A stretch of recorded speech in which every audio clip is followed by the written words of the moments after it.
Estoy transmitiendo. Me salgo de...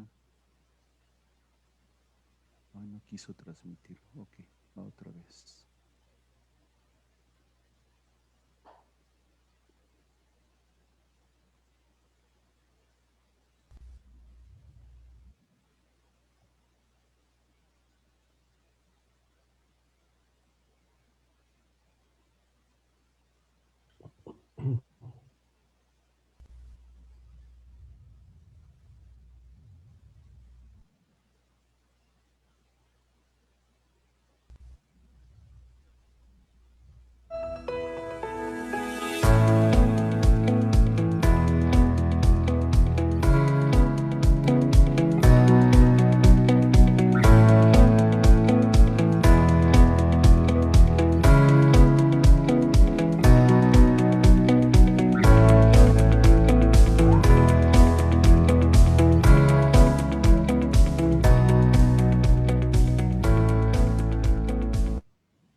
Muy buenos días, tengan todos ustedes y bueno, pues una semana más de vivir con esto que conocemos como la pandemia, pero por suerte una semana más que seguimos acompañándolos. Y desde luego para nosotros es un gusto que, pues, que estemos aquí atentos de platicar temas con ustedes. Como sabemos, en esta ocasión es la sección de pymes. Y bueno, en esta vez vamos a hablar del emprendedurismo y todo lo que implicaría salir adelante con algún proyecto. Sí, sé que la economía quizás alguien me diga no va tan cómoda, pero no se preocupen, siempre habrá oportunidades, siempre habrá necesidades y siempre habrá alguien que requiera algo que quizás ustedes estén haciendo o quizás ustedes estén fabricando. Al final del día, platicaba yo un poco hace unos días con algunos compañeros de trabajo que la pandemia se hizo como la corrupción, pues es algo que sabemos que existe, pero aprendemos a ignorarlo muy bien, con la diferencia de que en tanto el virus pues no es tan fácil resolverse, la corrupción sería más fácil, pero bueno, al final del día no importa. Ustedes tienen muchas ganas y todo va a salir muy bien. Y para realizar precisamente el desarrollo de nuestro tema hoy, tenemos a dos grandes invitadas. La verdad es que para mí es un gusto estar con ellas. Quisiera presentar a la maestra de Yanira Arisbe Gutiérrez. Ella es licenciada en Contaduría y especialista fiscal por nuestra universidad. También es maestra en Derecho Administrativo y Fiscal por la Barra Nacional de Abogados. Es presidente de la Comisión de Comercio Exterior en la Asociación Mexicana de Contadores Públicos, catedrática de nuestra facultad en Fiscal, ya con 20 años de servicio, coordinadora del área de servicios financieros, fiscales y de comercio exterior en Canaco, Ciudad de México. Ella es miembro del Consejo Directivo en Canaco también, coordinadora de la sección de ISR, Personas Físicas, en nuestra revista Consultorio Fiscal, y también es coautora de diversos libros. Entre unos de ellos es Mitos Fiscales, Mitos Laborales y de Seguridad Social, ISR de Personas Físicas y entre otras. Es síndico suplente en la Administración Norte del Distrito Federal, sinodal de exámenes profesionales en nuestra facultad, socia directora de Arisbe Corporativo Jurídico Fiscal, su propia firma de consultoría y reingeniería de negocios, y bueno, pues tiene muchas actividades ahí laboral, y actualmente ya está coordinando una obra que veremos en próximo circular ya, que tiene todo que ver con el TEMEC, y bueno, si yo me siguiera, realmente no me alcanzaría el tiempo. Deyanira, buen día. Gracias, doctor. Muchas gracias por invitarme y sobre todo en nuestra casa, la Facultad de Contaduría y Administración. Y como bien dices, pues la verdad es que nuestra facultad siempre genera proyectos y siempre nos hace estar innovando. Y nuestro proyecto más reciente, en donde estás, por supuesto, incorporado, es a partir de la publicación el 1 de julio de 2020 del TEMEC, y que la verdad es que cuando damos una charla, cuando queremos que los chicos investiguen, pues hay muy poca literatura, dado que es muy reciente. Entonces, estamos armando ese proyecto para poder tener un material de consulta, para poder tener opiniones de expertos que estamos tratando conjuntar en esta obra y poderla publicar. Excelente, excelente. Bueno, pues yo sé que va a ser una obra muy, muy interesante. Y bueno, pues también nos acompaña el día de hoy la maestra Silvi Mora López. Ella tiene un currículum que la verdad a mí siempre me ha dado mucho gusto presumirlo siempre. Y esto nunca me cansaré de decirlo a tan corta edad.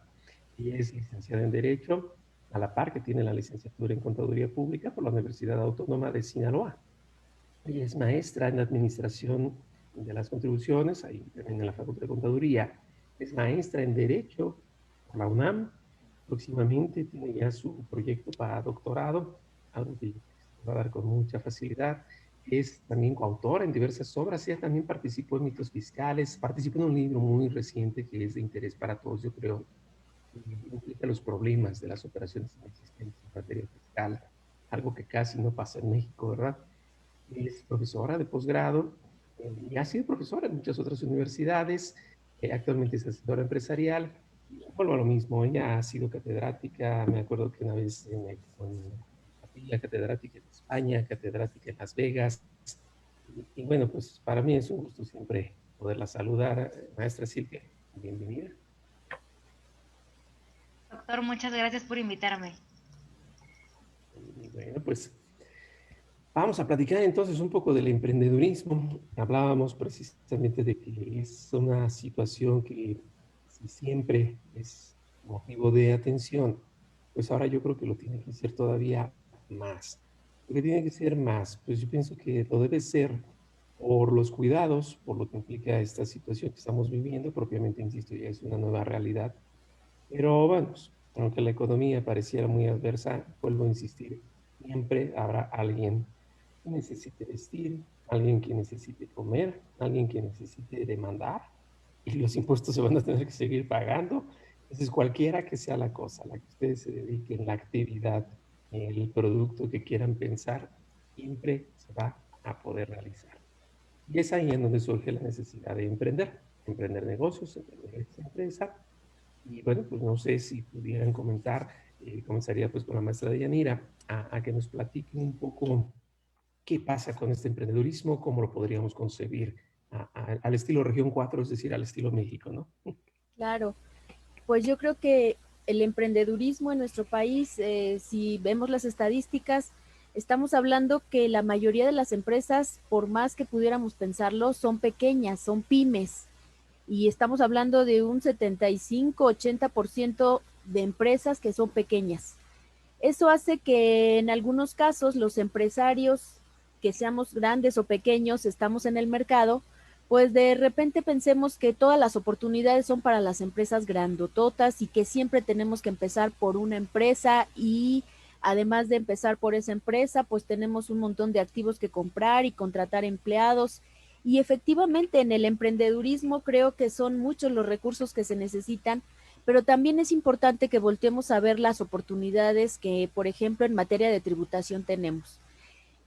Por ahí del año de 2017, ya desde diciembre de 2016, se venía esbozando un esquema, por ejemplo, en donde las empresas pequeñas, y bueno, y no tan pequeñas, porque 5 millones de pesos no es tan poquito, pero se creó un esquema para que a partir de un estímulo fiscal, empresas como sociedades pudieran estar operando en el mercado sin ser tan grandes y sin tener tantas obligaciones en materia de constitución como más adelante nos platicará nuestra invitada también.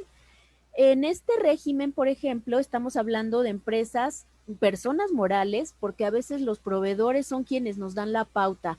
De repente un proveedor que interactúa con una persona física, que también sería una opción, persona física con actividad empresarial, pero a lo mejor dentro de este mundo mercantil lo que se busca es a lo mejor un poco más de certeza jurídica y se tiene mejor apariencia con una persona moral. Entonces, esta persona moral, por ejemplo, a través de la ley del impuesto sobre la renta, nos permite tributar en un régimen de flujo de efectivo, en un régimen de aplicación de deducciones autorizadas en cada uno de los pagos provisionales.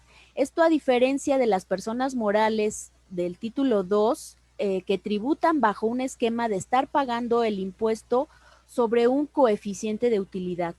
Estas empresas que están bajo el estímulo fiscal del capítulo 8 de la ley del impuesto sobre la renta, que le llamamos de la opción de acumulación de ingresos por personas morales, van a tener inclusive algunas facilidades administrativas, como es no presentar ciertos informes que luego son muy engorrosos, lo que llamamos declaración informativa de operaciones con terceros. Los pagos se van haciendo cada mes y se restan de los ingresos cobrados, que también es una diferencia para con las personas morales tradicionales que no se apegaron al estímulo, en donde están pagando ingresos a crédito, es decir, todavía no cobro y ya estoy pagando el impuesto de algo que no he cobrado. En este estímulo fiscal del capítulo 8, estamos pagando impuesto por algo cobrado, entonces ingresos cobrados menos deducciones autorizadas pagadas, lo cual no sucede en el régimen tradicional, porque en el régimen tradicional aplicamos deducciones autorizadas hasta que termine el ejercicio fiscal y presentamos la declaración anual. Esto va muy ligado con las sociedades anónimas simplificadas. Sin embargo, una persona moral que se constituye no necesariamente como SAS, pero que no rebase los 5 millones de pesos, puede estar tributando bajo este régimen, digamos, de bondades que desde el 2017 tenemos en la parte de estímulos fiscales, capítulo 8, y que le llamamos de la opción de acumulación de ingresos por personas morales. Bueno, verdaderamente esto es todo un tema, ¿no? Creo yo que la decisión para arrancar un negocio tiene que considerar lo que has dicho muy importante. ¿Cuántos fierros necesito, por ponerlo fácil, o cuántos muebles tengo yo que estar atento? Otro punto importante que yo sé que la gente debe considerar es el efecto de lo que es nómina. El personal, pues todos aquellos que han de participar en algún momento pues para llevar a cabo todo lo que es el ensamblaje, o no sé, insisto, dependiendo a qué se dediquen. Bajo todos estos rubros que son de gastos iniciales, desde luego se torna importante una decisión, pero no sé, maestra, sí que si aquí nos pudieras compartir, ¿cuáles serían los básicos o los puntos esenciales? Me lo pienso por también algunos otros esquemas, como lo sería la básica. Todo el mundo se va a la recurrente SA, cuando en realidad el legislador, cuando crea la norma hace muchos años, pensaba en la SA como una sociedad de mucho dinero, y pues hoy en día ya todo el mundo es SA. Creo que hay sociedades que están dejando de existir en nombre colectivo, comandita, y bueno, quizás nada más se hizo famosa cuando salió lo de alimentos, ¿no? Pero no sé si nos pudieras ayudar a compartir ahí cuál es la mejor decisión para empezar, cómo voy a hacer yo, o si debo ser sociedad de personas, o si debo ser sociedad de dinero. Es esa diferencia, ¿no? ¿Cómo podríamos empezar a distinguir todo? Bueno, para comenzar, yo lo que quería manifestar además es que hay que evitar la informalidad, como ya lo comentó la maestra de Yanira, o sea, hay que tratar de evitarla, ya sea retomando el tema que usted me dice, doctor. Es importante primero determinar cómo o qué es lo que vamos a hacer nosotros para poder determinar qué régimen vamos a obtener y sobre todo sobre cómo me voy a constituir. Ahorita estábamos platicando que obviamente la persona moral me da esa posibilidad de ser pues alguien más visible económicamente, sin embargo también existe que nos podemos seguir como personas físicas, tanto como personas morales como personas físicas, obviamente es un tratamiento fiscal totalmente diferente, pero sí es importante determinar cuál de estas dos personas voy a ser. Si voy a ser persona física, ok, tengo la actividad profesional y actividad empresarial, por ahí también ya ingreso el de plataformas, si soy honorarios, así, por honorarios o sueldos y salarios, pues también es importante que sepan esas personas que pueden tener otro régimen adicional. Entonces es importante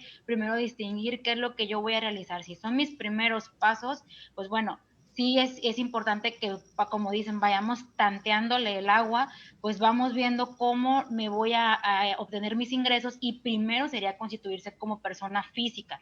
¿Por qué? Porque adquiriríamos con una persona moral otras atribuciones que a lo mejor de momento no las vamos a poder cumplir. Sin embargo, pues si por alguna situación tengo que ser persona moral, ok, una de las opciones que la maestra de Yanira muy puntualmente tocó, creo que la SAS es una de las sociedades que es el segundo paso dentro de la formalidad, porque si bien nos da 5 millones de pesos más o menos, un poquito más, lo cierto es que nos simplifica mucho. ¿Por qué? Porque ya somos una sociedad, ya damos otra apariencia económica y también obviamente otra apariencia ante la sociedad, pero yo siempre he visto el tema del emprendimiento desde pasos de muy chiquitos hacia arriba. Si ya en verdad tenemos la posibilidad de poder tener una sociedad y en ese caso, entonces ya llevar todo lo que lleva consigo una contabilidad de una persona moral, entonces es momento de hacerlo, pero si no, creo que todavía la base de una persona física,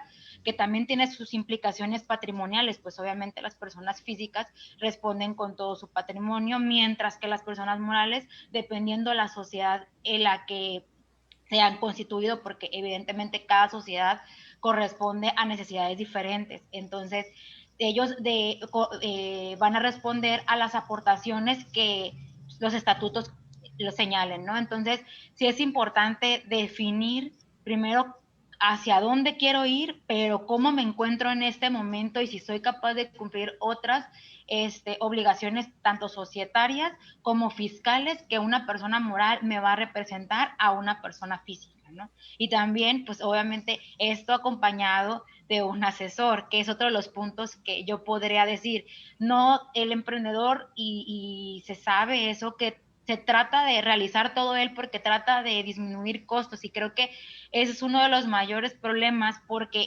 al menos en los temas legales, financieros y contables, no puede realizarlos él todo, o sea, necesita tener personas a su cargo, a su lado, para que puedan ayudarle en cómo dirigir tanto desde la Constitución, ya sea como persona física o persona moral, y determinar también junto con ellos cuál es la opción que le corresponde en este momento. Y también igual considerar lo que vamos a platicar aquí, porque igual hay que tomar una postura de cómo nos encontramos ahorita.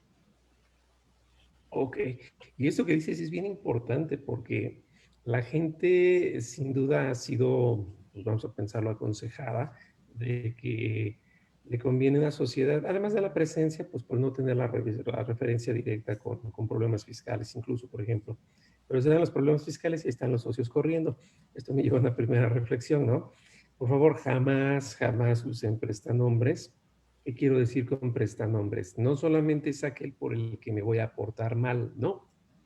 Puede ser que yo ya tengo hecho mi proyecto y surge la necesidad de que, por ejemplo, en una sociedad mercantil se requieren por lo menos 2, salvo las SAS, que ahorita la tocaremos a precisión. Entonces, en el hecho de que, oye, ¿sabes qué? Me falta uno. Me recuerda como en las auditorías, oye, ¿quién trae el IFE? Pues tráetelo ese que firme, ¿no? O sea, no es tan fácil. Busquen gente que les va a acompañar. Si nadie me va a acompañar, yo creo que desde ahí empieza a tornarse la decisión. No hay nadie que me va a acompañar en ese proyecto. Si soy solo yo, pues entonces es más que evidente que se perfila una SAS. Porque si vamos a hacer una sociedad de personas, a lo mejor entonces una sociedad civil es lo típico de la prestación de servicios. Vamos a enajenar un producto, es lo típico de una SA, y subyace por detrás entonces el punto en el que la sociedad civil tributa hasta que cobran, mientras que las sociedades anónimas, desde que facturan. Bueno, pues todos esos puntos son importantes saberlos, porque me queda claro que hay empresas que a su vez no pagan al proveedor, sino hasta los 90 días o 120. Hay otras que lo tienen en consignación. Y entonces, si yo ya emití comprobante, pues ahí es donde ya me empiezo a aproximar el pago del impuesto. Respecto de que si fuera otra, si voy a licitar, creo que ese sería otro punto a considerar. Y si voy a licitar, lo voy a licitar entre empresas o con gobierno. Nada más que no les toque un pío, ya con eso lo hicieron, pero bueno, no pasa nada. Entonces, hay que estar bien atentos de cómo vamos. Deyanira, no sé tú aquí cómo veas ese tema de los prestanombres, porque ya también puede meterse en grandes problemas, ¿no? Grandes problemas, sí, yo creo que lo que acabas de puntualizar es muy cierto y creo que también es un traje a la medida, de acuerdo a lo que cada contribuyente, de acuerdo a lo que cada empresario necesite. Bien decías, yo creo que la antesala para un gran negocio, hablando en sociedades anónimas, pues es la sociedad anónima simplificada, que pues sale un poquito de la normalidad, porque hablamos de sociedad, pues mínimo 2 socios, pero ahora con esta nueva, digamos recién creada, pero no tan nueva, basta con un solo socio para poder hacer esa creación de sociedad. Inclusive la Secretaría de Economía tiene la posibilidad de hacer el alta en sus páginas a través de algunos trámites. Creo que la antesala para un negocio grandote sería la sociedad anónima simplificada, o bien una persona moral constituida como sociedad anónima también puede tributar en este régimen de beneficios de acumulación de ingresos al cobro, porque también es algo que es un mito que algunas personas piensan que de inicio, como no están constituidas como sociedad anónima simplificada, pareciera que no pueden apegarse al estímulo. Entonces, esto es incorrecto. Cualquier persona moral que se constituya el día de hoy sociedad anónima puede tener este beneficio. Bien decía, si es una sociedad anónima, va a realizar actos de comercio, una sociedad mercantil, no así la sociedad civil, que también tiene bondades, pero que estaríamos realizando actos civiles.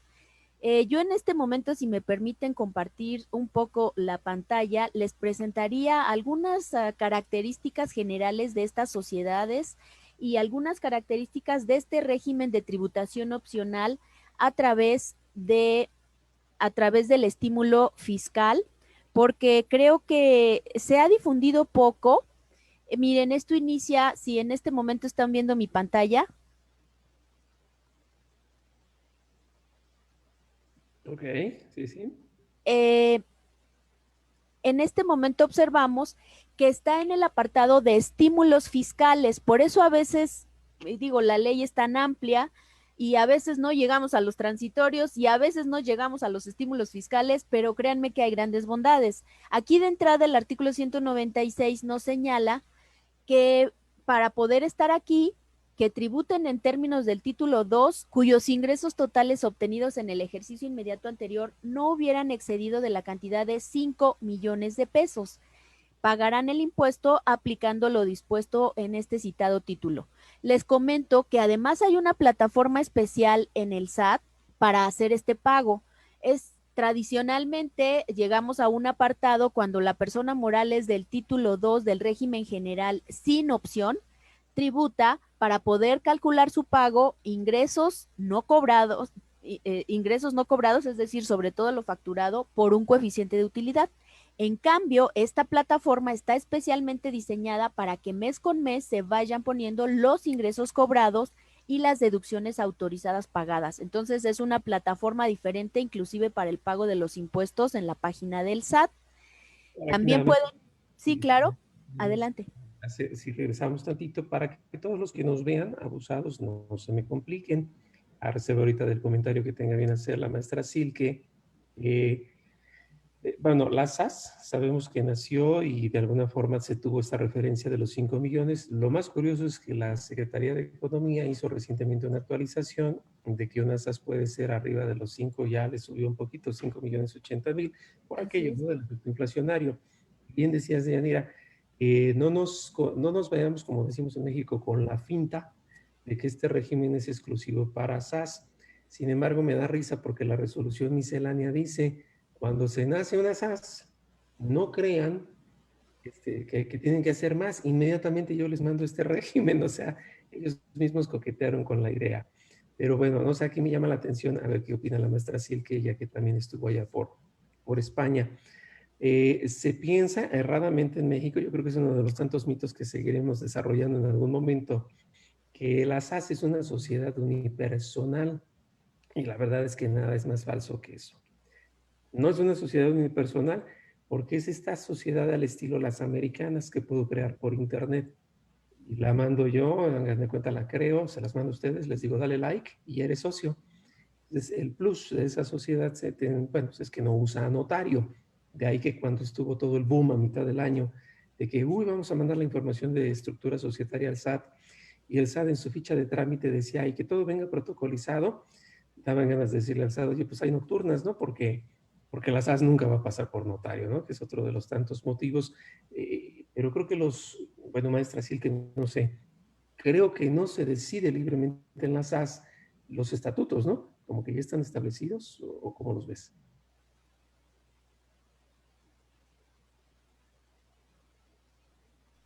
Ya están establecidos y se supone que cuando uno ingresa al portal de la Secretaría de Economía ya los da por default. Entonces se supone que nosotros solamente va a estar como preautorizado, tenemos que autorizar lo que la Secretaría de Economía en su momento ya nos está dando, ¿no? Algo que también, comentando lo que usted dice que es un impersonal, pues sí, creo que todo el mundo empezó a hacer la relación con España, porque en España ya tienen esta figura y creen que es igual que la que se encuentra en España, y pues no, totalmente no estamos en los mismos supuestos, ¿no? Sí tiene otras bondades, o sea, a pesar de que ya no vamos a estar con los estatutos, pues como les mencionaba también al principio, esa sociedad ve cuestiones de las aportaciones que ellos realizan, o sea, los socios, pues obviamente van a estar limitados o van a responder conforme a esas aportaciones que solamente han realizado, ¿no?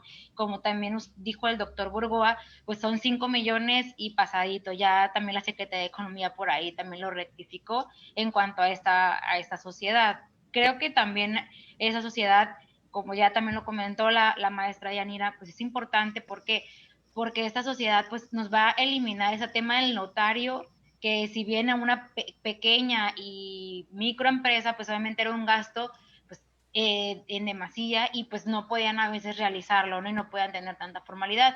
Lo cierto es que pues ahora con tantas cosas que nos piden que sí sean bajo notario público, pues entonces va a haber ahí como alguna tipo de contradicción o conflicto en algún momento. ¿Por qué? Porque mientras el SAT me está pidiendo algunas situaciones que sí estén bajo notario público, pues hay otras como el tema de las AS, y también lo vimos con el aviso de los accionistas, que si la CCA, que si no, que si capital variable tiene que formalizar ante notario, pues aquí también va a ser la misma situación, ¿no? Vamos a llegar en algún momento que pues, tiene que estar muy bien las bases para poder defenderlo en algún momento, esperando que no sea el caso.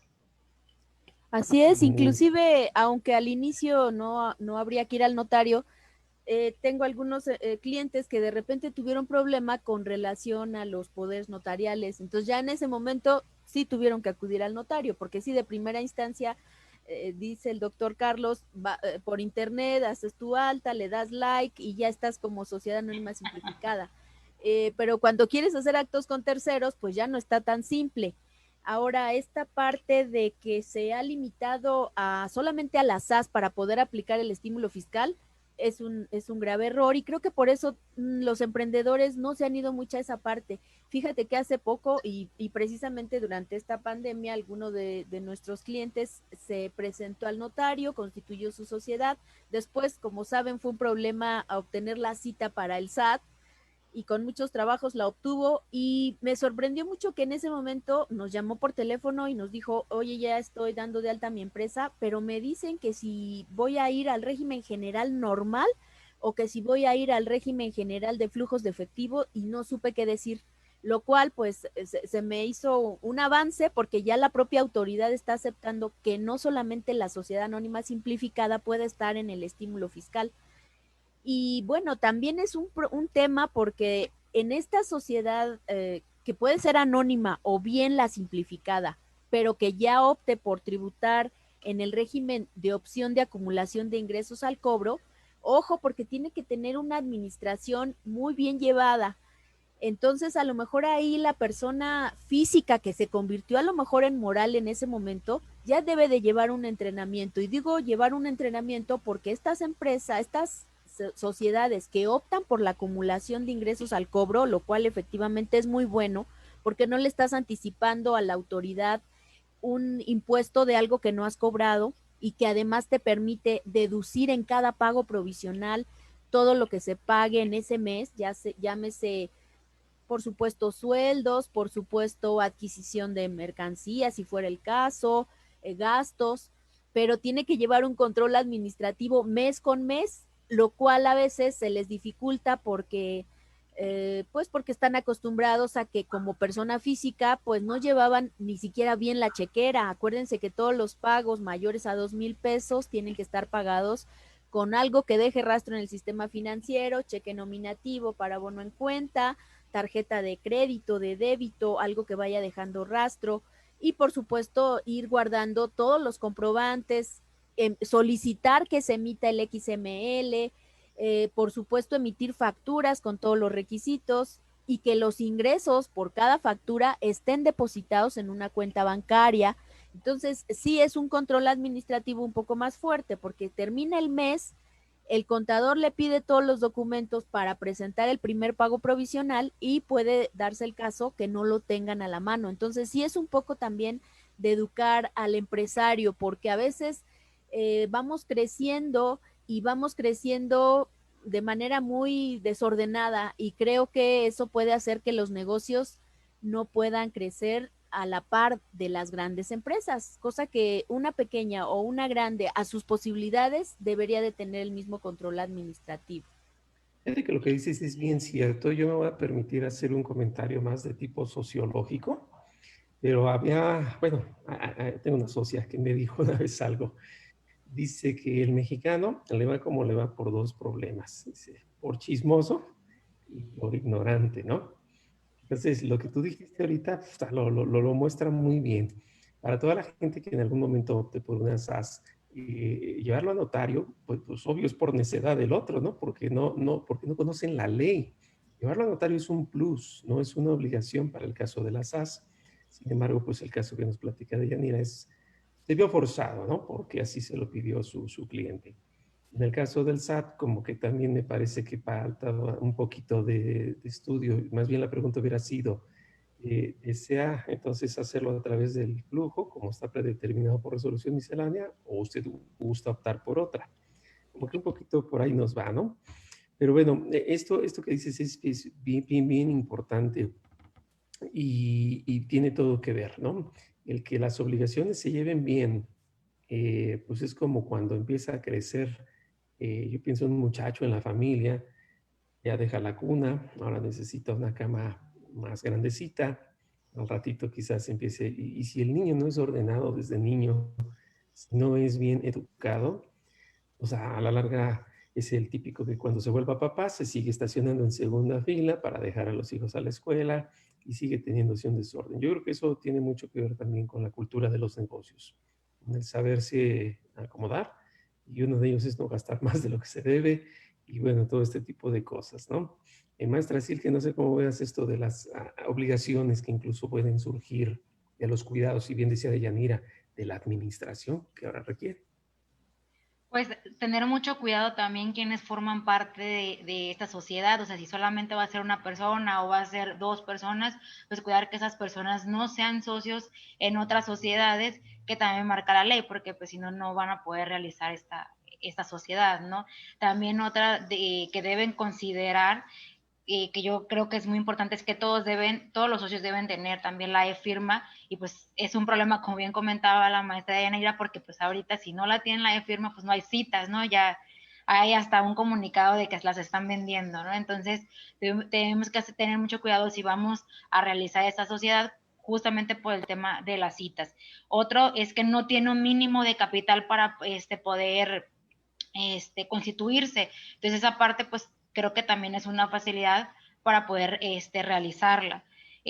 Otra de las cosas, otras particularidades que tiene esa sociedad es que en cualquier momento cuando consideren que es momento de crecer o de realizar otra o constituir otra sociedad, pues puede transformarse esa SAS en cualquier otro régimen societario. Entonces es una de las facilidades que tiene para poder crecer. No es que simplemente la vayamos a olvidar ahí o dejarla, sino que vamos a poder transformarla. Entonces esa parte es muy interesante, además de que cualquier resolución de controversias, pues van a ser los medios alternativos, ¿no? También por parte de la SAS. Perfecto. Bueno, es que eso es un tema muy complejo. Vamos a ir rápidamente a una pausa. Empiezan a llegarnos ya algunas cuantas preguntas y esto pues vamos a atendiendo una por una, pero qué bueno que nos acompañen. Recuerden, para emprendedurismo, pues qué mejor que la Facultad de Contaduría y Administración y de la UNAM, ¿no? Desde luego, estamos siempre hermandados con todas las demás universidades y siempre gustamos de poder apoyar y pues en este caso no nos quedamos atrás con la pandemia, ni la pandemia ni nada podrá, ¿vale? Por cierto, si quieren llevar donaciones al pueblo, tengan cuidado, ¿eh? La ley de partidos políticos dice que las donaciones al pueblo son deducibles hasta en un 25%. Entonces, esto me lleva a pensar que relacionado a ese artículo es el 55 de la ley de los partidos políticos, con el 27 fracción tercera, que dice que todo arriba de 2,000 debe ser bancarizado. Pues algo pasó, ¿no? Si ustedes quieren estar atentos, y más allá de si no lo regresan y esto causa risa, chequen. Aportaciones a partidos políticos son deducibles hasta un 25%. Vamos a una pausa y regresamos para seguir platicando todo esto.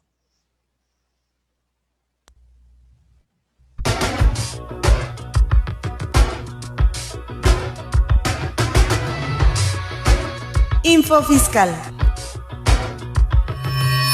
19 de agosto. La Secretaría de Hacienda y Crédito Público da a conocer el oficio mediante el cual se comunica el listado global de presunción de contribuyentes que se ubicaron en el supuesto previsto en el artículo 69-B, párrafo primero del Código Fiscal de la Federación.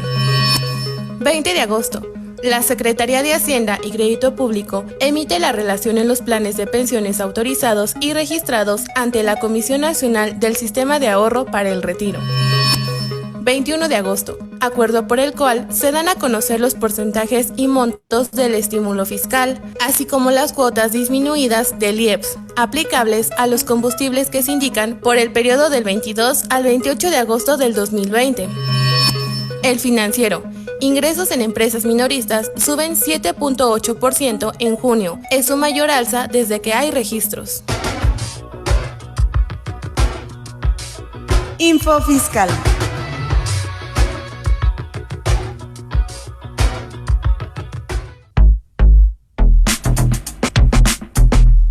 ¿Sabes si lo que te dicen es verdad? Entérate aquí, en Cuentas Claras. Cuentas Claras. Se acerca septiembre, el mes del testamento, y es crucial que nuestros radioescuchas sepan por qué es tan importante hacer un plan de contingencia de prevención patrimonial, ya que es muy común que en muchos casos, cuando un familiar fallece, comienzan las disputas por saber qué pasará con los bienes inmuebles de los que el difunto era propietario.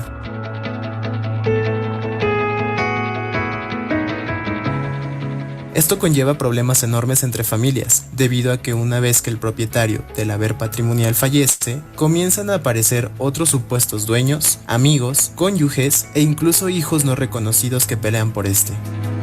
En Consultorio Fiscal Radio te decimos que tienes que saber sobre la prevención patrimonial.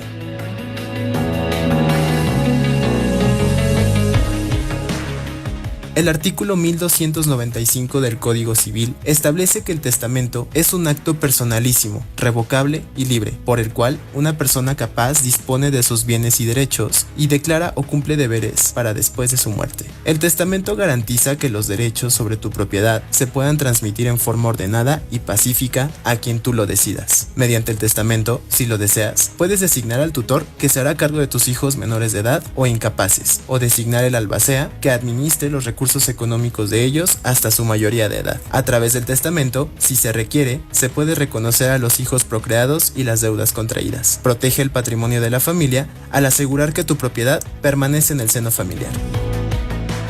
Fuentes: Código Civil, artículo 1295, revista Forbes México. Cuentas Claras.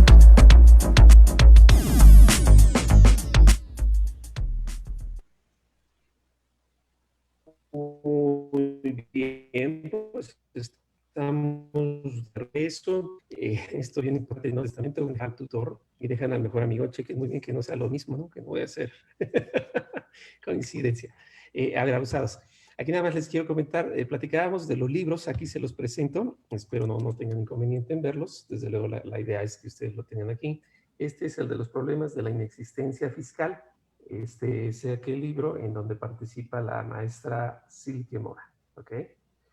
Y les presento aquí el otro, que es el de mitos fiscales, aplicación contable legal, ahí para que ustedes también lo puedan, como les digo a mis alumnos, para que lo puedan platicar en bodas, 15 años, aunque sea, antes de que nos lo retire Thompson, porque luego de repente no me avisa, ya los tienen fuera, entonces vamos a estar atentos, y si no, nosotros también les vamos a publicar libros, que eso sí los vamos a poder regalar. No me atrevo a estos porque pues esa editorial no tengo yo mucha inferencia, pero bueno, ustedes tendrán la posibilidad de también, como dirían, degustar, ¿no? Todo esto que surge para ustedes. Vamos a las preguntas, ¿ok? Manuel Salazar nos escribe algo muy importante. Bueno, primero que nada agradecer a todo nuestro auditorio que nos felicita por estar por acá. Alguien dijo, Andara anda. Felicito al panel, pues hace accesible a cualquier persona entender desde un inicio qué es y cómo es iniciar un negocio. De verdad, felicitaciones. Muchas gracias, Andara. Nuestra intención siempre fue hacer todo lo que no haría López-Gatell para que ustedes sí nos entiendan. Así que estamos haciendo todo lo posible, ¿vale? Lo mismo María Guadalupe Juárez nos manda saludos. Y bueno, pues vamos a la pregunta de Manuel Salazar. Y Manuel Salazar dice, hola maestros, buen día. ¿Me explican por favor cómo es el derecho a utilizar para cumplir con la obligación de llevar contabilidad, poder usar el aplicativo de mis cuentas o el de mi contabilidad? O bien, estar obligado a una contabilidad como cualquier empresa, persona moral, enviando balanzas mensual y de otras dependiendo de si tengo ingresos hasta 2 millones, hasta 4 millones o más de 4 millones, o no sé si estos de topes de ingresos son diferentes. No me queda claro este manejo de ingresos para saber cómo cumplir con el deber de llevar mi contabilidad. ¿Cómo lo ven?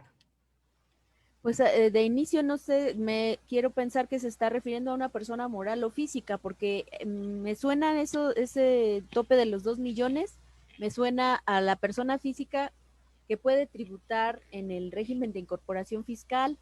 El de 4 millones de pesos, digo, yo creo que ahí sí faltaría que nos aclarara a qué persona física o moral se refiere.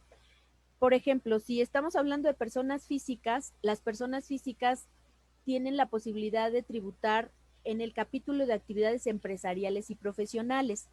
En actividades empresariales y profesionales tenemos la sección primera que llamamos régimen general de personas físicas. No hay límite de ingresos en esa parte para poder acceder.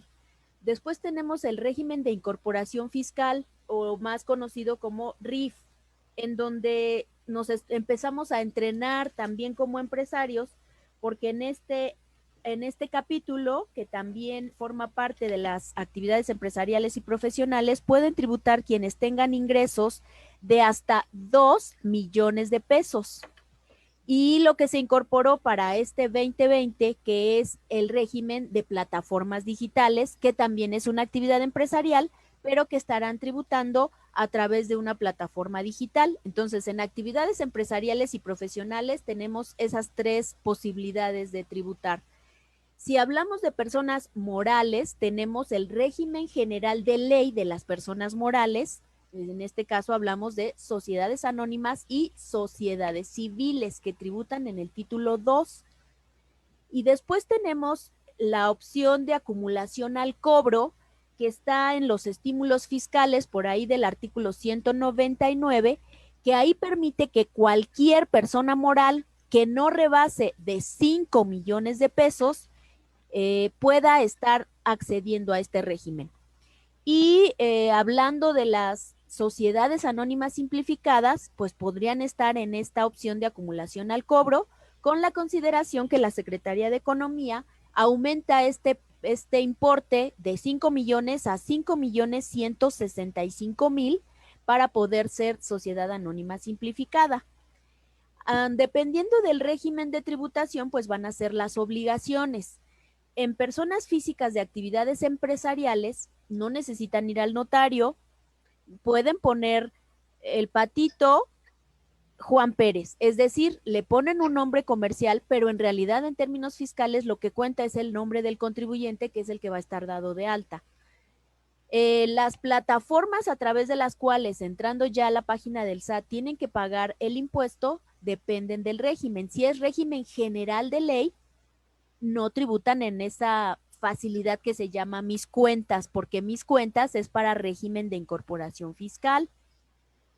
Si somos persona moral del régimen general de ley, pagamos el impuesto en lo que llamamos generación del pago provisional mensual, y si pagamos el impuesto a través de la opción de acumulación al cobro, es otra plataforma. Por eso sí es muy importante, la verdad, es acercarse a los contadores, porque son quienes tienen el expertise de poderlos llevar por el buen camino, porque se nos hace muy fácil, o inclusive las autoridades, nuestros presidentes han difundido que no necesitas contador, no necesitas más.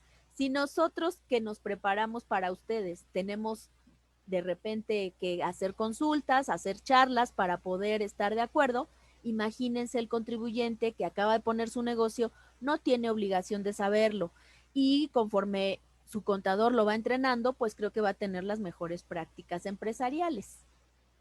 Así es. Ahora, un poquito detallando también, como bien decías, las personas morales, maestra Sil, que las iglesias, por ejemplo, bueno, quizás no las iglesias, ¿no? Asociaciones religiosas, ¿no? Porque pues, no solo una iglesia es asociación religiosa, pudiera ser un convento o alguien más, ¿no? Por ejemplo, conocí a alguien que editaba libros eclesiásticos y pues daba la lógica en ello. Estas también, ¿no? Tienen que hacer uso de mis cuentas para no verse fatigadas, ¿no? Con el uso de la contabilidad electrónica, o sea, que como que es una forma de consideración también. Sí, así es. De hecho, es una de las formas también para que ellos puedan cumplir sus obligaciones fiscales, ¿no? Porque también una asociación religiosa, como muchos saben, también lleva una contabilidad y también tiene cuentas bancarias y también tiene patrimonio y también tiene todo lo demás, ¿no? Entonces, toda asociación religiosa tiene que también cumplir con obligaciones fiscales, ¿no? Muy bien, muy bien. A ver, tenemos una pregunta más, a ver si nos ayudan. Dice Ricardo Cele, dice así. ¿Saben cuál es el problema en la constitución vía internet? No se han podido dar de alta al SAT las SAS dentro de la plataforma de la Secretaría de Economía. Uy, esta es antiquísima. Parece que la Secretaría de Economía estaba coludida. Había, como decían, un complot. No, no es cierto. Pero sí estaba complicándose, ¿no? El acceso. Sí, es verdad lo que comentábamos al inicio. Pareciera que todo fuera maravilloso, pero cuando ya estamos en la práctica sí se ven esos problemas de limitar la constitución porque no nos permite la plataforma. Yo inclusive en algunos casos en donde era ya inminente la creación y empezar a cobrar y empezar a pagar el impuesto, todo esto, obviamente al empresario lo que le urge es poder constituirse, abrir su cuenta bancaria y empezar a recibir sus ingresos. Y más en estos tiempos en donde la economía está estancada y que tenemos que sacar a flote como dé lugar, pues se acudió directamente al notario y se hizo la sociedad anónima simplificada ante notarios, sacaron los permisos y todo fue como si fuera la tradicional sociedad anónima, pero pues no sé, creo que ahora ya las plataformas han cambiado y han mejorado, pero efectivamente sí se tienen esos problemas de operatividad en la Secretaría de Economía, es un hecho. Maestra, a ver, yo aquí recuerdo un problema que incluso yo también lo viví cuando quise ayudar a alguien. O sea, desde la constitución de las SAS es donde creo que empieza el problema, porque hay que mandar un correo, hay que generar una clave. Entiendo que si quisiéramos ingresar a más socios, luego a veces no es posible, no a todos les llega. Total que, bueno, por eso no nos quiere Donald Trump, ¿no? Por cómo estamos así, ¿no? Pero alguna solución que se haya dado en ese aspecto, ¿tú cómo lo has visto? Maestra Silvia. ¿Doctor? Ajá, sí, sí, sí. Ah, sí, como que se pasmó, se cortó tantito. En cuanto a los problemas de la Secretaría de Economía, pues bueno, sí ha tenido problemas ahorita la Secretaría de Economía y lo que me ha tocado llevar es, obviamente, hablar directamente a la Secretaría de Economía porque ellos estuvieron perfeccionando la plataforma y hay algunos vínculos que todavía no están totalmente habilitados. Entonces, sí debemos tener cuidado con ese tipo de situaciones, pues para poder llevar a cabo nuestro trámite. En caso de que siga persistiendo esta situación, pues sería importante mandar correos electrónicos a través, obviamente, de la Secretaría de Economía para poder llevar o llevar a cabo pues la constitución, ¿no? O lo que queramos realizar. Otra, también debemos de considerar ahorita que se me vino a la mente, que platicamos de las sociedades, es que también hay un registro de la Secretaría, justamente la Secretaría de Economía, acerca de las posiciones de los socios y accionistas que se debe presentar una vez que nos damos de alta. Bueno, constituimos una sociedad. Esto a la par con el aviso de socios y accionistas que se presentó meses pasados, ¿no? Entonces, eso también el emprendedor debe tomarlo en consideración una vez que realice la constitución de la sociedad. Ok, ahora creo que no hay un mínimo, pero no sé si ustedes estén de acuerdo conmigo. Cualquier peso en la Constitución Que salga de bancos, por favor, que no lo pongan del efectivo, porque lo que mal empieza, mal acaba, ¿no? Exacto, y qué bueno que menciona eso, doctor, porque creo que ya ahorita que platicamos acerca de cómo me puedo constituir, ya sea como persona física o persona moral, ya lo siguiente que ya la maestra de Yanira comentó hace unos momentos son qué obligaciones fiscales o qué obligaciones debo tener en el momento en que ya soy un emprendedor, soy un micro o pequeño empresario, ¿no? Entonces, saber que, pues, como ya mencionó usted ahorita, básico es tener una cuenta bancaria y pues lo ideal es que tengamos una cuenta bancaria para que sea uniforme todo ahí y puedan obviamente llegar los depósitos y pues ojo con los depósitos en efectivo porque pues son ingresos, ¿no? Entonces esa parte sí es necesario que el emprendedor lo sepa porque como vamos comenzando igual se nos hace muy fácil de que me pagaron en efectivo, voy y lo deposito y no hay problema y pues no. Y aquí empieza el segundo paso, comprobantes fiscales. Pues obviamente pues si estoy realizando alguna actividad que estoy obteniendo, aún sea en efectivo, pues debo emitir un comprobante fiscal para respaldar esos ingresos. Entonces es importante que el empresario también sepa eso y conjunto a esto también debe saber que tiene que presentar declaraciones y pagos y las declaraciones y pagos pues aún y cuando él no lo realiza propiamente, lo realiza el contador, el asesor, pues lo cierto es que él sí debe considerar que cada 17 de mes, pues va a venir un pago, dependiendo obviamente si tiene alguna facilidad administrativa por los días de su homo clave, pues obviamente esa parte sí la debe considerar, que los pagos del SAT son aparte, esos no los debemos considerar, ¿no? Y, bueno, más bien considerarlos, pero no gastárnoslos, porque mucha gente lo que dice es, bueno, presento la declaración y después lo pago, y es algo, una práctica muy, muy recurrente en emprendedores, de que nada más presento, pero no realizo el pago, y ojo, porque ahora el SAT, aún y cuando presentemos la declaración, y no realicemos los pagos, también nos puede cancelar el sello digital. ¿Y eso qué significa? Que me van a cortar la operación porque no voy a poder facturar. Y si yo no facturo, pues no tengo ingresos y por lo tanto yo no puedo ingresar dinero a mi cuenta bancaria y con esta cuenta bancaria pues realizo pagos. Por eso es importante evitar la informalidad. ¿Por qué? Porque si yo sigo en la informalidad y sigo teniendo depósitos en efectivo y sigo realizando actos o actividades que no debo realizar conforme a temas fiscales y contables, pues lo cierto es que en algún momento pues el SAT se va a dar cuenta. Muchos dicen es que yo nada más facturo 100,000 pesos y no se van a dar cuenta. Se da cuenta, o sea, hay personas que han realizado depósitos y me han llegado cartas de invitación en donde han solamente recibido 150,000 pesos de depósitos y les llegan las cartas de invitaciones porque no les han declarado ese impuesto. Entonces, lo cierto es que sí debemos tener mucho cuidado con lo que hacemos en bancos y si tenemos tarjetas de crédito y si tenemos todo lo demás, porque todo está ligado conforme a la ley del impuesto a la renta, porque los bancos presentan esta información todos los febreros. Entonces sí debemos tener cuidado con eso y lo más importante, debemos llevar contabilidad. Si no llevamos contabilidad y realizaron depósitos en efectivo y todo lo demás que hemos estado platicando aquí, hay multas y las multas son grandes, como de 30,000, 33,000 pesos a 60,000 pesos aproximadamente es la sanción. Entonces, por eso es importante sí estar al día y sí contemplar a un asesor.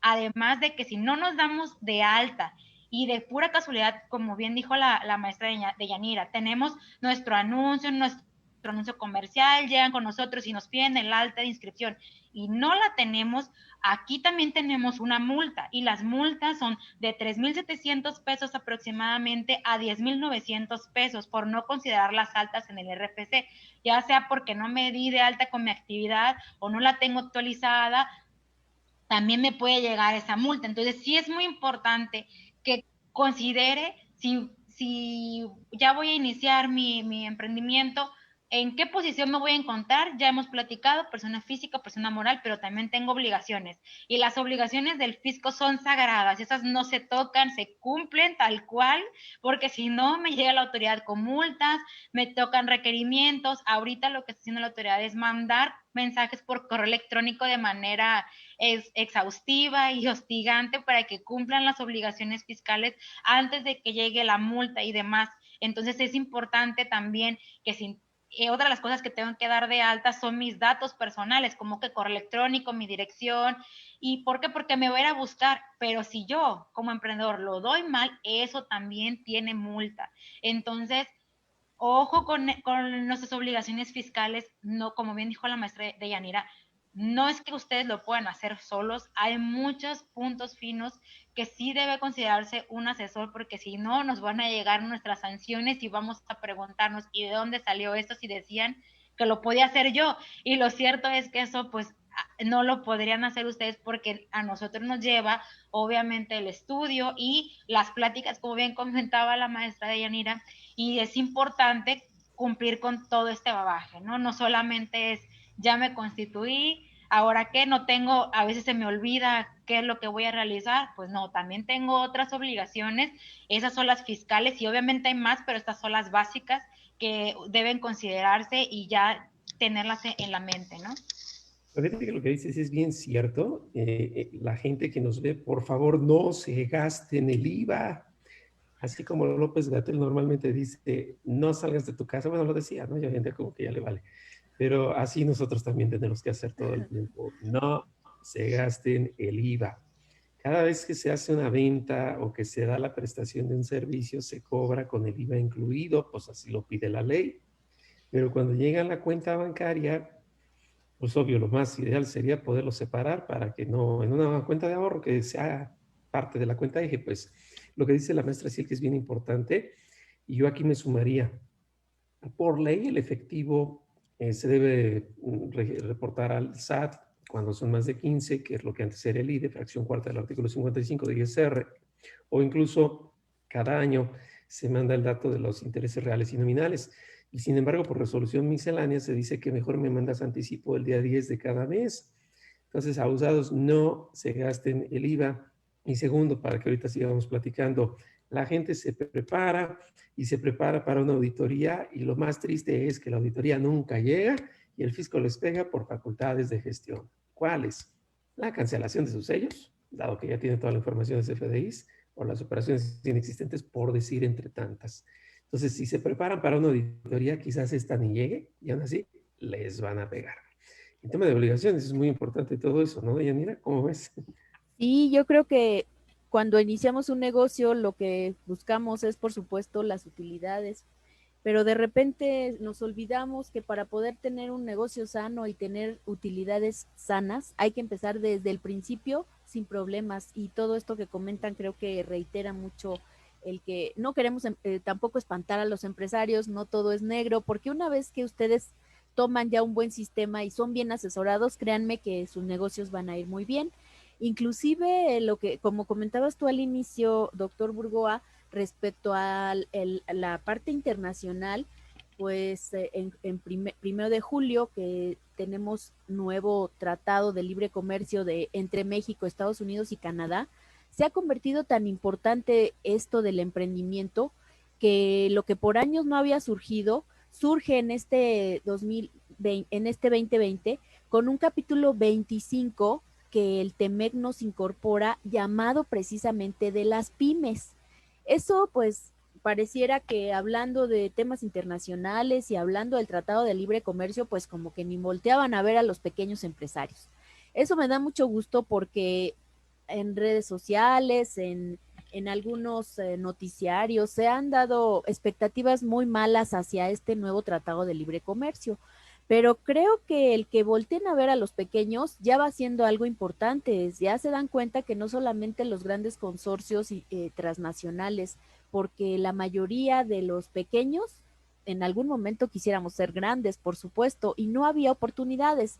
Por ejemplo, esto que planteamos de los problemas con la Secretaría de Economía, pues ahora, inclusive por este capítulo apartado 25 del Tratado de Libre Comercio, se obliga a los países, por lo menos estos 3 países que son los socios comerciales más importantes por las fronteras, Estados Unidos, Canadá, México, son socios comerciales muy importantes. Entonces, el tener este apartado obliga a estas naciones a que abran créditos, no solamente a empresas grandes, que se les permita a las pequeñas, que abran programas de estímulo de las negociaciones, Por ejemplo, se les permite a través de, de estos nuevos lineamientos que si tú tienes un pequeño negocio y conoces a un pequeño empresario de Estados Unidos o de Canadá, te puedas unir con él y a lo mejor ya unidos, pueden solicitar un crédito con por ejemplo, uno de los bancos muy conocido en esta parte para pequeñas empresas, te haces esa sinergia con ese otro país y haces esa sinergia con ese otro pequeño emprendedor donde pueden realizar fortalezas unidas y van a poder obtener, claro, con todos los requisitos, a través del Small Business Administration Crédito, pues a lo mejor pueden fortalecer y crear fronteras más allá de sus naciones. Creo que no se ha difundido tampoco mucho, pero si ustedes entran a la página de la Secretaría de Economía, también van a ver que ya inclusive hay programas específicos que se están dando a conocer. Entonces creo que el que hayan volteado a ver a nuestro país para poder hacer esas fortalezas, porque si hablamos de armadoras de autos, pues a lo mejor son pequeños empresarios los que son textiles y que no podían tener acceso a créditos y que ahora por disposición internacional lo deben de tener. Entonces, creo que además con la pandemia tenemos que buscar nuevos horizontes y que no nos dé miedo hacer negocios con Estados Unidos, con Canadá, que busquemos esas fortalezas a través de programas que por obligación nos tienen que dar a conocer y que a lo mejor podemos exportar, ¿por qué no? Mole de Oaxaca y ¿por qué no podemos exportar textiles? De alguna manera buscar otros mercados. Pues es muy complicado el mercado interno, pero pues si buscamos otras posibilidades creo que es bueno. Entonces el que llevemos nuestro negocio de manera ordenada, pagando nuestras contribuciones sin gastarnos el IVA. El IVA no es nuestro, el IVA solo nos lo dan por un momento para trasladarlo al SAT. Pero si en ese trayecto logramos capitalizar nuestra empresa con activos, compramos algunos insumos, bueno, pues ya eso que gastamos y ese IVA que podemos acreditar lo restamos, pero de otra manera yo les recomiendo siempre a mis clientes, el IVA guárdalo en inversión y ahí tenlo hasta el mes siguiente. Si te logra dar un poco de interés, perfecto, pero si no, ese dinero no es tuyo, no te financies, porque si desde un principio te lo gastas, en el momento en que llega el doloroso pago provisional del mes siguiente, en el día 17, es un calvario tratar de recuperar lo ya utilizado.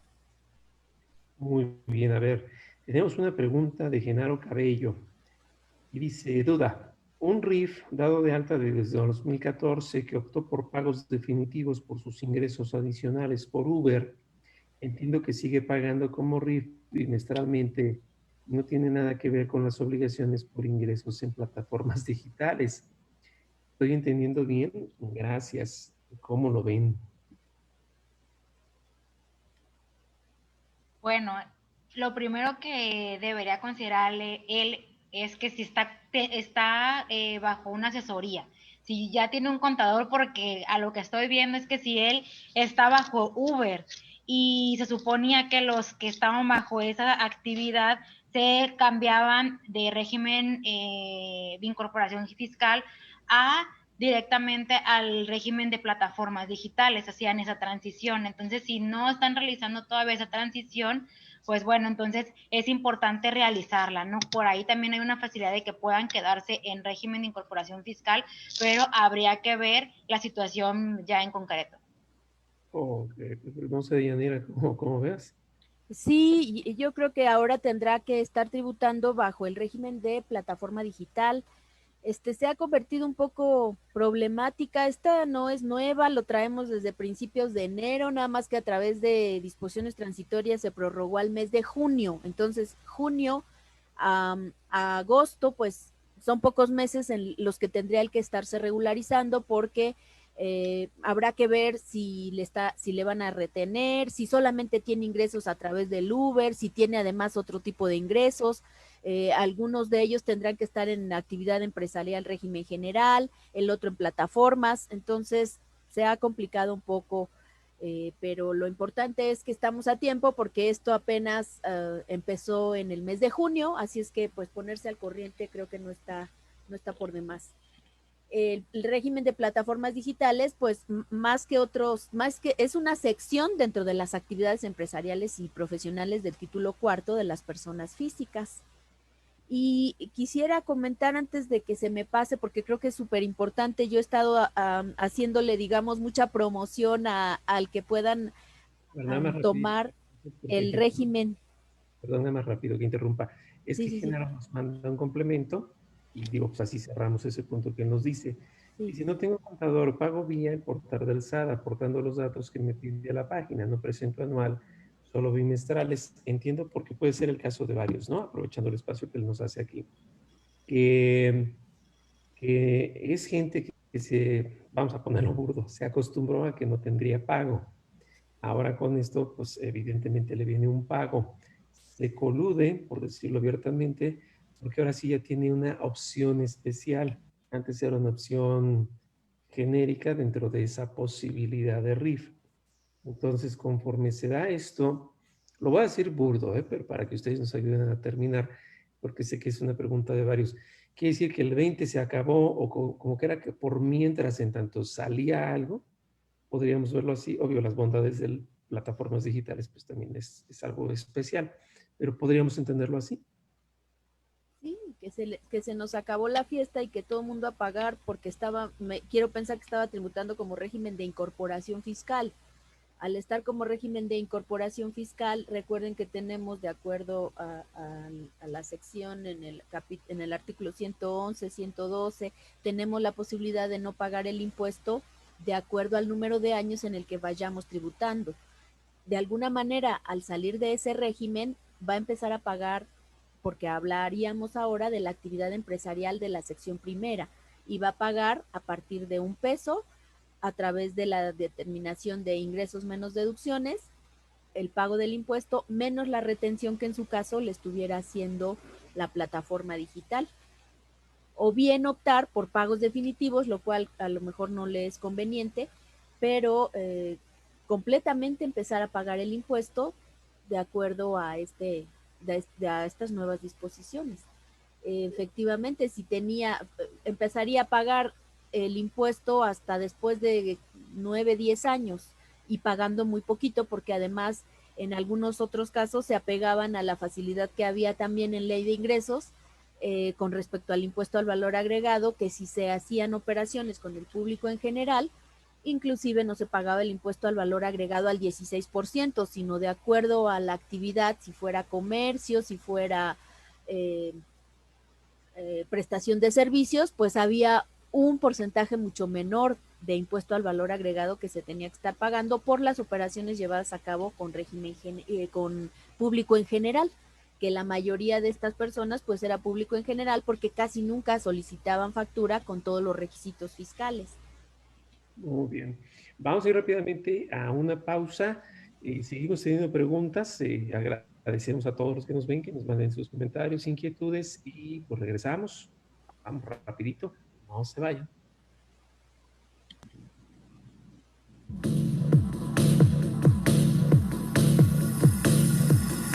En déficit, con José Silvestre Méndez.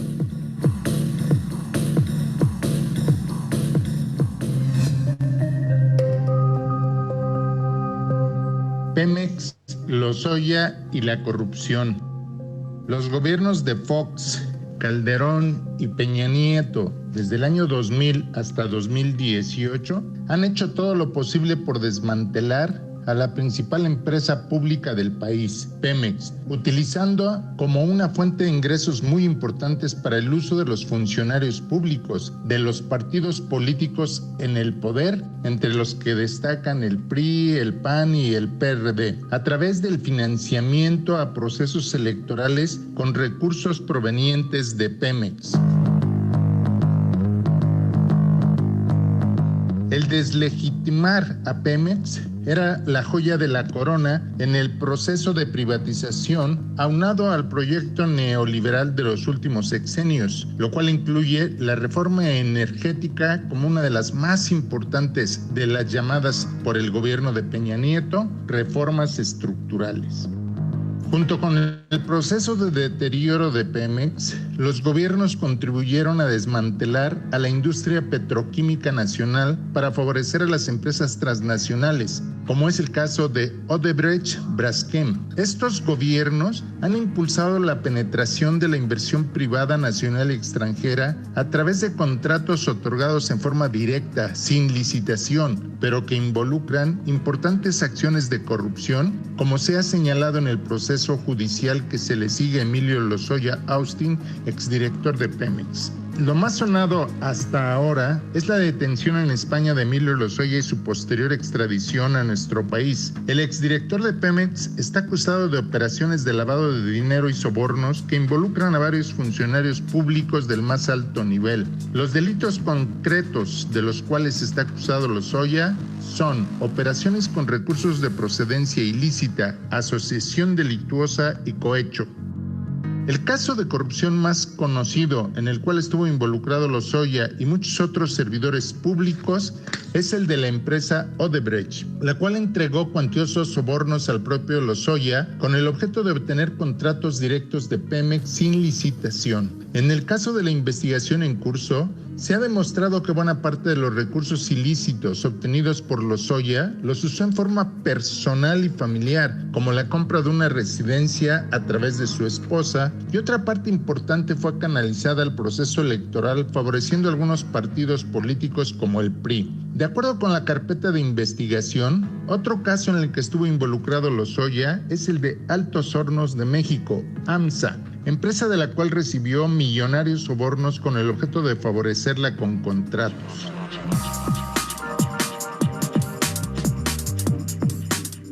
Esta situación se concretó con la venta de Fertinal, propiedad de AMSA, a Pemex. La productora de fertilizantes no estaba produciendo nada. Los especialistas señalan que era chatarra, pero Pemex la compró como si fuera la empresa más moderna y tecnificada. El precio inflado de la compra fue de más de $200 millones.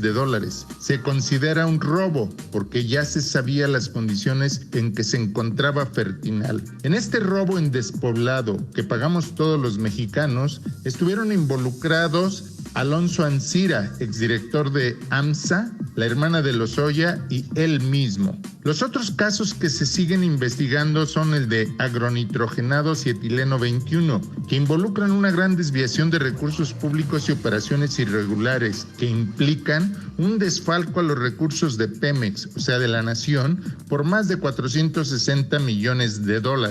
Es importante seguir investigando, llegar a las últimas consecuencias, castigar a los culpables incluyendo a los expresidentes de la República, sentar las bases de una auténtica lucha contra la corrupción en todos los niveles del gobierno, pero sobre todo la reparación del daño, que devuelvan todo lo que se robaron.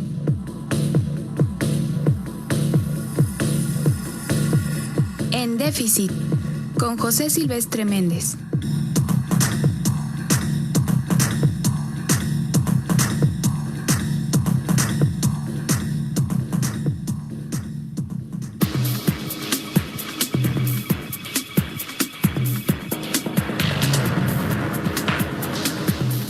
En su edición 744, Consultorio Fiscal, como siempre, presenta interesantes artículos de corte fiscal, jurídico, laboral, contable financiero y de prevención de lavado de dinero.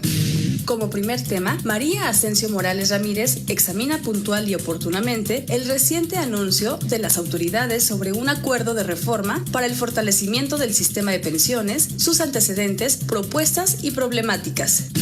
Por su parte, José Alfredo Zaragoza Buendía nos presenta un estudio detallado y esquemático de la segunda resolución de modificaciones a la Resolución Miscelánea Fiscal para 2020. Mientras que en la sección que tenemos durante la contingencia encontramos una muy oportuna colaboración de Miguel Ángel Suárez Amador, quien analiza si dentro del marco derivado por el COVID-19, los accidentes sufridos por los trabajadores en el hogar o un espacio diferente al centro de labores deben considerarse accidentes de trabajo y producir las consecuencias laborales, fiscales y de seguridad social. Adicionalmente, se incluyen artículos sobre los más recientes acuerdos del Instituto Mexicano del Seguro Social respecto a la transferencia del total de gastos de funeral por servicios en velatorios IMSS y el reconocimiento del riesgo de trabajo por COVID-19 en trabajadores en el periodo de contingencia. Un estudio sobre la relevancia de las elasticidades de mercado ante el proyecto de reforma a los seguros de retiro, cesantía en edad avanzada y vejez, considerando las 3 acciones principales propuestas y otros temas como el uso, a realización y características actuales de la contraseña y la e-firma, y el de las jurisprudencias de la Suprema Corte de Justicia de la Nación, en esta ocasión en materia de sueldos y salarios, y sus obligaciones laborales y fiscales. Estos y otros temas de gran interés en el número 744 de Consultorio Fiscal. Suscripciones a través de la tienda electrónica publishing.fca.unam.mx o en la revista electrónica consultoriofiscal.unam.mx.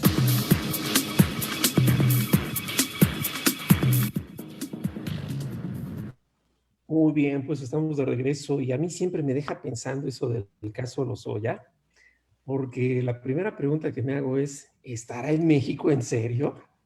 Yo no lo he visto y llega malito por tener los criterios de oportunidad, pero algo que quisiera siempre reflexionar con todos es, lo peor del caso es que está denunciando delitos prescritos, que ese es un tema que yo creo que tenemos que estar presentes siempre. Y creo que a lo mejor uno que no está prescrito es el de Pío, por el efecto que insistía yo, el dar aportaciones a los partidos, además de que es de más tiempo acá, pues hace cuánto fueron las elecciones, ¿no? Respecto de lo que fue el otro problema, sin decir que uno sea menos malo que el otro, los dos se deben perseguir, corrupción es corrupción, pero dar aportaciones del pueblo y decir que hasta Francisco I. Madero así las recibía, por Dios, pues es, hasta López-Gatell y el Cruz Azul sabrían que eso no es cierto, ¿no? Pero bueno, ahí estemos atentos, ¿no?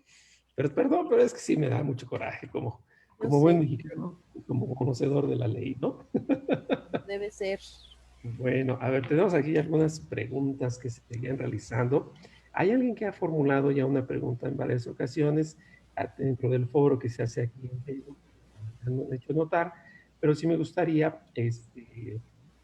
conocer un poco más a detalle, pues obvio con lo técnico, su punto de vista, porque pregunta Alex Ro, así dice, tengo una duda, estoy en el régimen de actividad empresarial, ¿puedo cambiarme al RIF?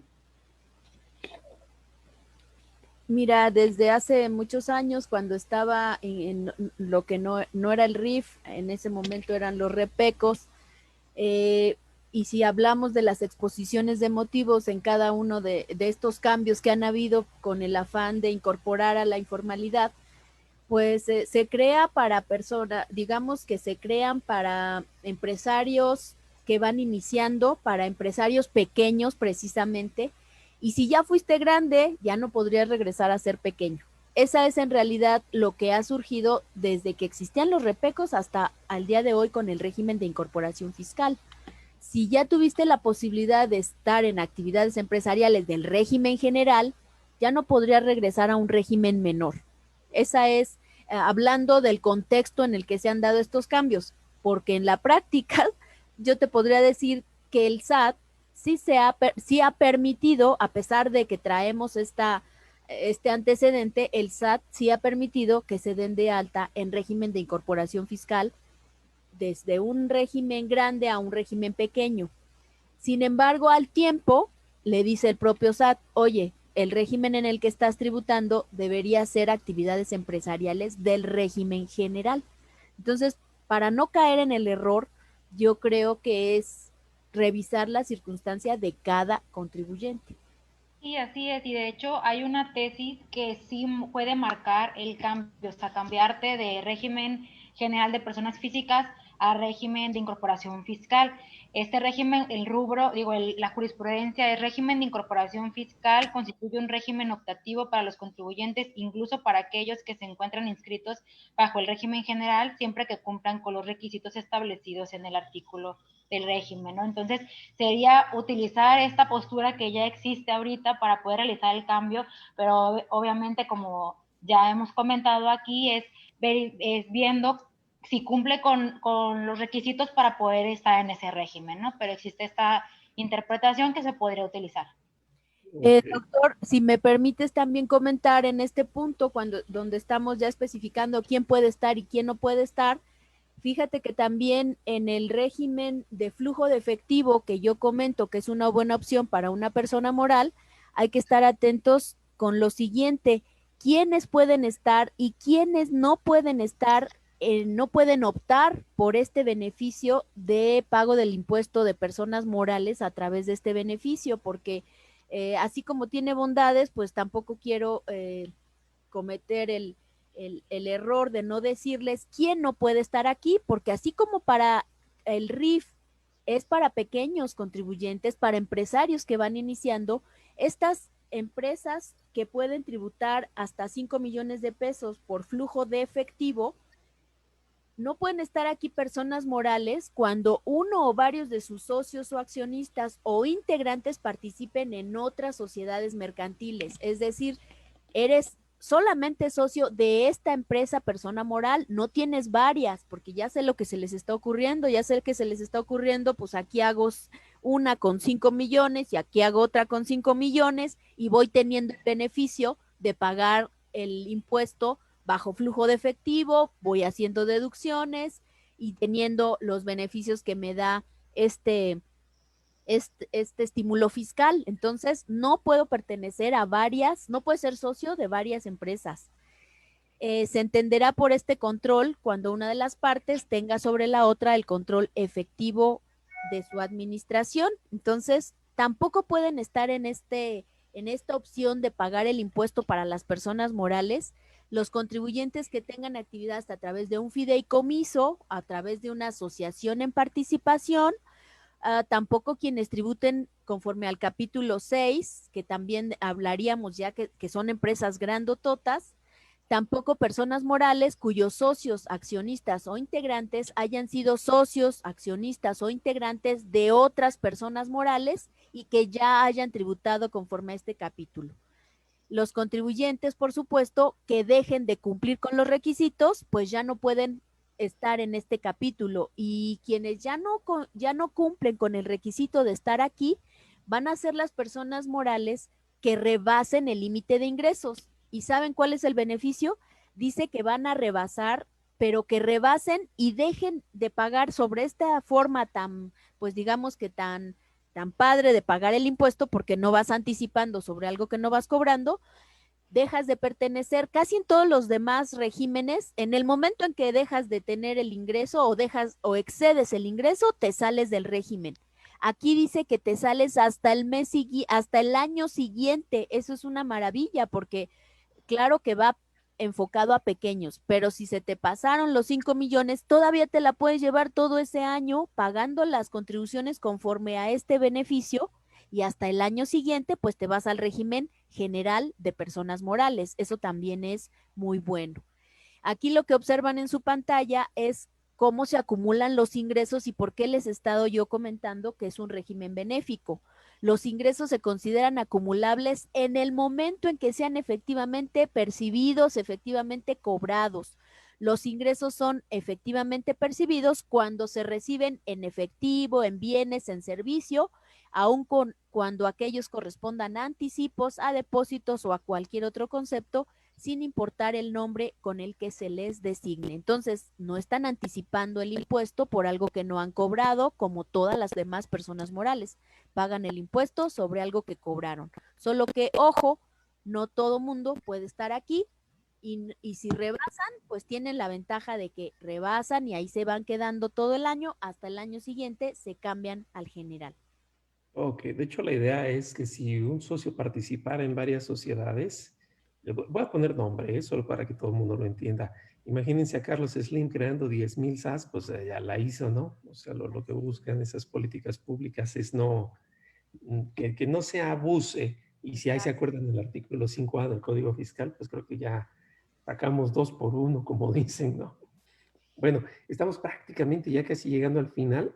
Yo me evocaría a 2 preguntas que también por aquí tienen. Bueno, entre el foro, insisto, me agrada mucho que entre la gente misma empiece a comentarse, y la verdad eso está genial, porque ven que en la práctica pues pasa todo lo contrario, ¿no? Entonces, qué bueno que aquí se apoya la gente. Y Alex Ron comentaba si Prodecon le puede ayudar. La respuesta es sí. Prodecon siempre puede ayudar, y yo sé que si me acerco con alguna duda, sin duda me la contestarán. aunque ellos tienen pues por funciones ayudar por quejas, por actos de autoridades, representar en juicios, si es que el monto lo permite, más aproximadamente 800,000 pesos o medios de defensa en general. Y a la par, ¿por qué no? También hacer las veces del acuerdo conclusivo, que es algo común. Te lo platico, Roy, desde luego para que todos estén muy atentos, es algo que podemos hacer con ellos. Genaro Cabello comenta, pago IVA completo al 16 porque doy CFDI, soy taller eléctrico y mecánico como RIF de 2014. En noviembre de 2019 metí mi coche a Uber para completar el gasto del mes, pues en las ventas de mi taller, quiero pensar que allí va medio mal, ¿no? Entonces como que va más o menos en ese contexto que veníamos platicando. Aquí la pregunta, me imagino, pues él quiere saber cómo se conjuntaría todo. Y es que en el caso del RIF con IVA, creo que es el peor punto de confusión, ¿no? Yo le entro a las tasas especiales, si es que pues estamos hablando de público en general, y creo que es el 16 si es en específico, pero bueno, sé, maestra Silke, tú aquí cómo nos puedas complementar lo que él nos pide. Sí, qué bueno que regresó otra vez a preguntar, porque justamente quería comentarle que tiene 3 posibilidades para poder declarar, ya sea por pagos provisionales, ya sea por pagos definitivos solamente de la plataforma digital, que en este caso sería Uber, o en su caso, que ahora sí tiene el taller y tiene aparte la plataforma digital, que es el Uber. Entonces él tendría que hacer pagos definitivos, pero por ambas actividades. Entonces, él ahí pues obviamente tendría que dar de alta o dar ese aviso de que él pues va a obtener ingresos tanto de la plataforma por Uber, pero también que va a tener ingresos por el taller, ¿no? Entonces, ese aviso sí hay que presentarlo, a ver si todavía estamos en tiempos. Como ya se comentó, en junio pues empezó todo este cambio, pero él debe tributar con base en eso. Debe informar tanto lo de plataforma digital como lo de su taller. Está en ese supuesto. Ok.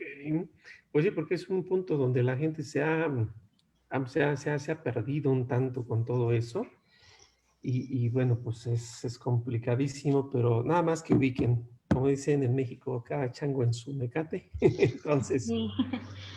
Doctor, a mí me gustaría comentar, ya aprovechando que también tengo a estos panelistas aquí conmigo, pues decir a los emprendedores que además de estos aspectos fiscales, no deben perder de vista que deben contar con contratos, como les dicen, básicos, ¿no? O sea, deben iniciar sí con la contabilidad, pero también hay ese aspecto legal que a veces también se nos olvida, y como lo comentaba anteriormente la maestra, todo el TECMEX, y queremos plasmar o desarrollar más nuestro negocio, pues obviamente eso lleva ya relaciones con otras personas, y pues esas relaciones hay que cuidarlas, no nada más de 69B, sino que también ahora tenemos que cuidarlos para que me paguen, para ver si lo que se estipuló en el contrato es verdad o no. Entonces, por eso los contratos son importantes, contar con estos, ¿no? Ya sea de prestación de servicios, ya sea laborales, de confidencialidad, o sea, todos esos contratos también es importante que cuenten. Les comentaba yo al principio que es todo estos asesores, tanto legales, financieros y contables. ¿Por qué? Porque en conjunto pues van a respaldar desde un principio pues la actividad que ustedes están realizando. Entonces, esa parte es importantísima. Otra que yo siempre doy en mis clases y les digo a los pequeños financieros que ahí van, les digo, lo primero que tienen que hacer son sus presupuestos y obviamente sus registros de gastos, gastos y de todo lo demás que hacen, ¿no? Entonces, ¿por qué? Porque si no llevamos presupuestos y registros que son diferentes, ojo, son diferentes a los que lleva un contador, esos son propios de ustedes, pues también no van a llevar un control acerca de su operación. Entonces, es muy, muy, muy importante que también los lleven. Hay muchísimas plantillas que ustedes podrían llevar a cabo. Y otra de las situaciones que ya lo vimos ahorita con la pandemia, el ahorro.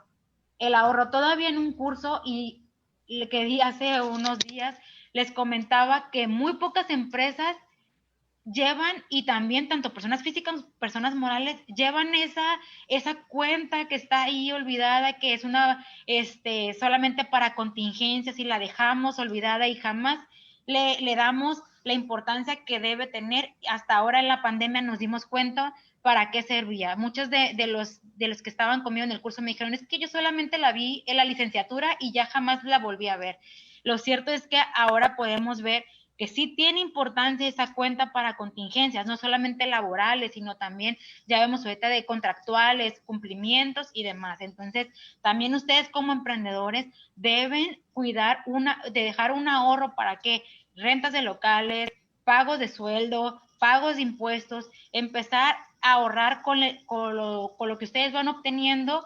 Pues es importante también proyectar eso, ¿no? Para que no se vayan a desestabilizar, porque como les hemos dicho, los pagos de los impuestos, tanto el IVA, por eso lo mencionábamos, el IVA, ISR y demás obligaciones son primordiales, así como el pago también de los trabajadores son pagos primordiales. Entonces son pagos que ustedes deben proyectar, no porque ahorita no lo tengamos, digamos, no vamos a considerarlo, hay que considerarlo de una vez, ¿no? Entonces sí es importante esas cuentas, sí es importante las proyecciones también de gastos y que tengan el control de lo que ustedes están realizando.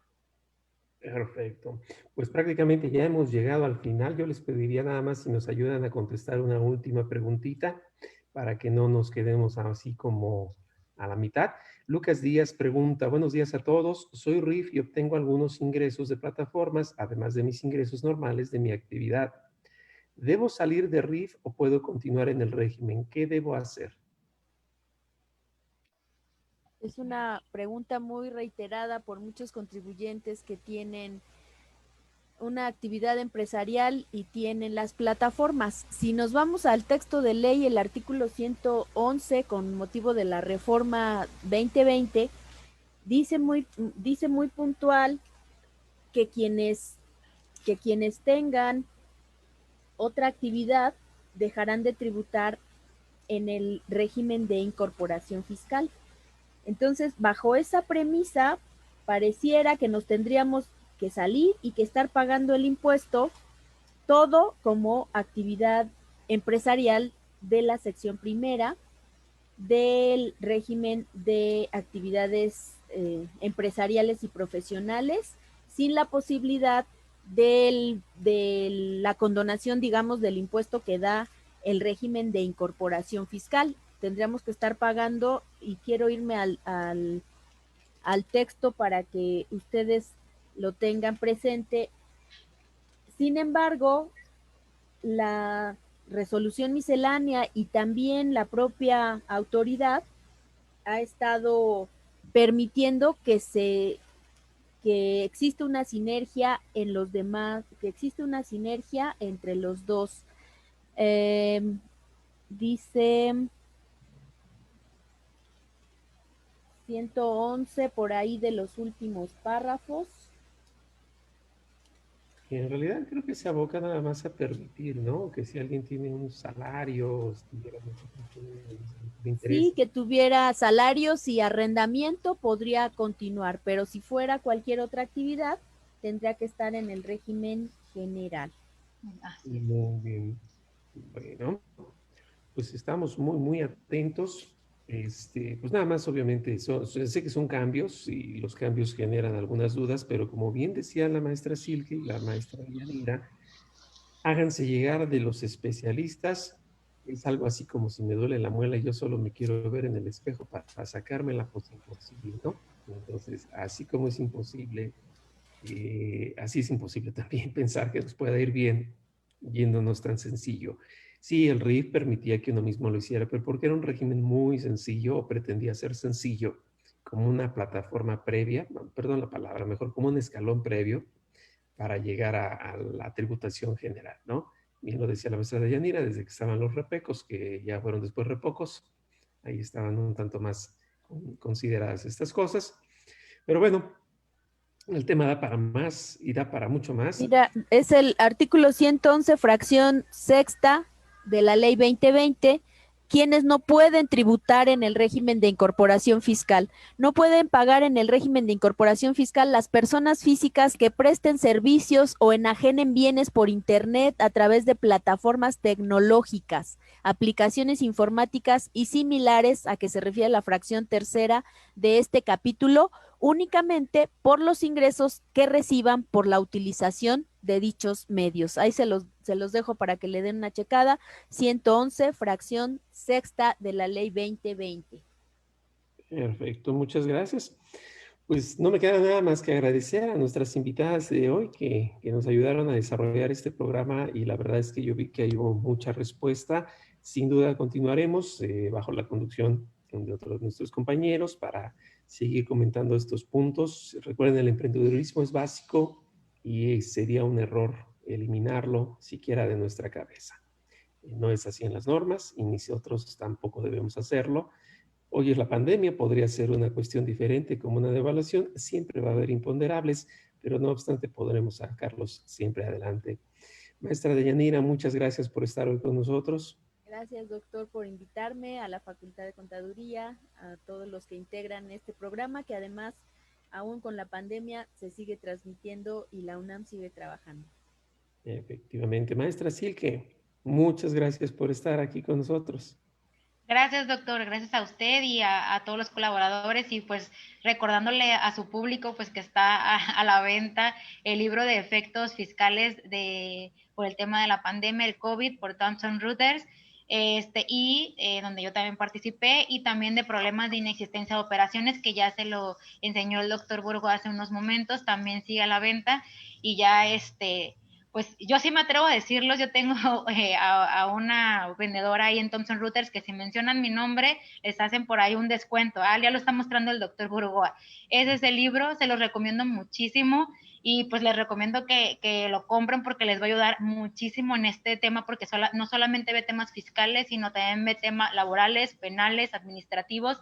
Entonces es un complemento empresarial, o sea que todos los asesores, tanto contadores, administradores, abogados deben tenerlo, ¿no? Por ahí les doy una propaganda, pero cómprenlos, son muy buenos, tanto ese como el de problemas de inexistencia de operaciones.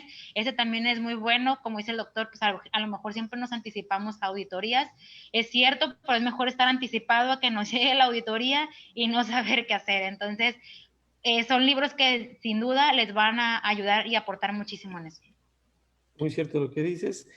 Por lo que ahorita veía de la revista, ¿no? Si los riesgos de trabajo también son en casa, van a decir que un riesgo de trabajo es que se le cayó el esposo encima o algo así, pero bueno, para que estemos muy atentos, también se toca en el libro, como bien lo dice la maestra Silke. Y bueno, pues agradecer a todos los que hacen posible esta producción. Yo sé que se ve muy sencillo, uno nada más da la cara, esa es la verdad, pero todo el trabajo que existe por detrás, la logística y desde luego el cuidado de que todo salga adelante, quizás no sea algo tan visible, pero es lo más importante para que estemos visibles. Recordemos, la pandemia no es todo, tenemos mucha vida que seguir adelante. Nos vemos la siguiente semana, vamos a seguir comentando de temas y desde luego muy atentos para que esto pueda satisfacerles. Y como siempre les digo, obrar con legalidad es obrar con seguridad. Así que bueno, nos vemos a la que sigue. Muchas gracias. Gracias.